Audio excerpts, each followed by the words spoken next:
मध्ये आणि देशामध्ये असणाऱ्या तमाम जनतेला कृषी दिनानिमित्त मी शुभेच्छा देतो। आज विधिमंडळामध्ये सरकारच्या माध्यमातून कृषी दिन साजरा केला जाणार आहे। एखादा इव्हेंट जर करायचा असेल तो काय पद्धतीने केला पाहिजे या सरकारकडनं कुठेतरी आपण शिकलं पाहिजे।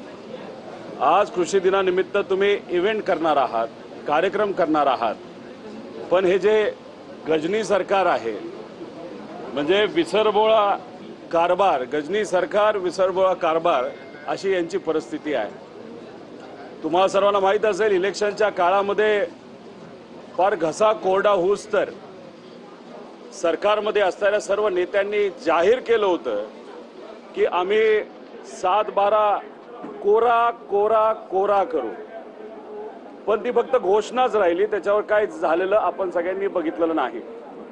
त्याच्याच बरोबर आपण जर बघितलं तर भावांतर योजना आम्ही आणू असं सरकारने सांगितलं होतं, त्याबद्दल सुद्धा गजनीप्रमाणे ते विसरलेले आहेत। 7-12 कोरा कोरा कोरा।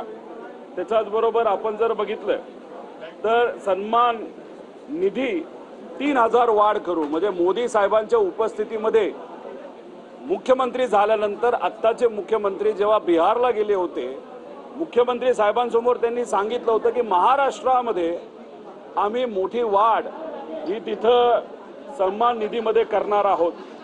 शेतकऱ्यांची कर्जमाफी, पीक विमा, अतिवृष्टी भरपाई, आता सुद्धा आपण जर बघितलं तर 1,80,000 हेक्टर जमीन शेतकऱ्याची नुकसानग्रस्त झालेली आहे। पण तुम्ही निधी कसं देणार आहात, मदत कशी करणार आहात हे सुद्धा सरकारने अजूनपर्यंत सांगितलेलं नाही। तर गजनी सरकार असा रोहित पवारांनी बॅनरवर उल्लेख केलेला आहे। विधान भवनात हातात बॅनर घेऊन रोहित पवारांचे